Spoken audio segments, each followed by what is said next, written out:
Yes, now see the next question my dear. Next question क्या कह रहा है, consider the given figure and choose the correct option आपको choose करना है, राइट। यहाँ पे आपको एनर्जी गिवन है और यहाँ पे आपको रिएक्शन कोऑर्डिनेट गिवन है। तो ये इस पर्टिकुलर ग्राफ को देखने के बाद मुझे ये रियलाइज हो रहा है कि अगर फॉरवर्ड डायरेक्शन में मुझे जाना है तो उसके लिए जो एक्टिवेशन एनर्जी है वो ये वाली है, क्योंकि ये जो बेल कर्व बनता है उसमें जो ये एनर्जी है रिएक्टेंट से लेके जो थ्रेशोल्ड हम कह सकते हैं इस एनर्जी को, ये जो एनर्जी होती है उसमें हम बोलते हैं एक्टिवेशन एनर्जी।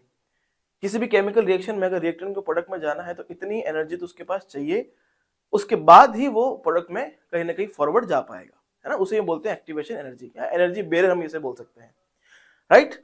तो यहां पर अगर देखें तो फॉरवर्ड डायरेक्शन के लिए हम ये कह सकते हैं कि फॉरवर्ड डायरेक्शन के लिए जो आपका एक्टिवेशन एनर्जी है, फॉर फॉरवर्ड डायरेक्शन जो एक्टिवेशन एनर्जी है वो क्या है, E1 प्लस E2 है, इस ग्राफ से मुझे दिखाई दे रहा है।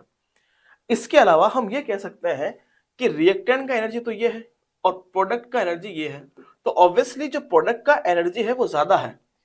प्रोडक्ट का जो एनर्जी है, प्रोडक्ट का एनर्जी ज्यादा है किससे, रिएक्टेंट से। Product energy will be more than reactant energy. अगर जिसका एनर्जी ज्यादा है इसका मतलब क्या होगा, ये अनस्टेबल होगा। अगर एनर्जी ज्यादा है तो क्या होगा, अनस्टेबल होगा।